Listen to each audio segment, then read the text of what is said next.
नमस्कार, मैं पूजा जौनपुरिया आज एक गारी गीत लेकर आई हूँ। आप सब सुनिए, जैसा भी लगे लाइक शेयर कमेंट जरूर करना।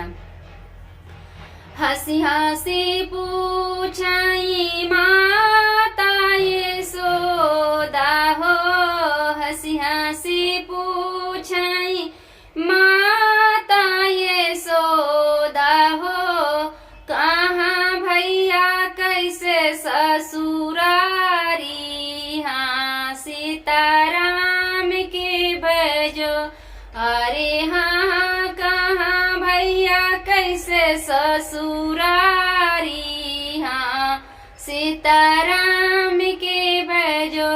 सासू से ज्यादा माई सरहज प्यारी हो, सासू से ज्यादा माई सरहज प्यारी हो, सरवा बड़ा रे अभिमानी, हाँ सीताराम के भजो। हाँ सरवा बड़ा रे अभिमानी, हाँ सीताराम के भजो। नवा महीना बेटा कोखिया में रखले हो, नवा महीना बेटा कोखिया में रखले हो, का भवना किया बड़ाई, हाँ सीताराम के भजो। अरे का भवना किया बड़ाई, हाँ सीताराम के भजो। एक ही रात के बेटा गैला ससुरारिया हो, एक ही रात के बेटा गैला ससुरारिया हो, सासू कई तना बड़ाई, हाँ सीताराम के भजो।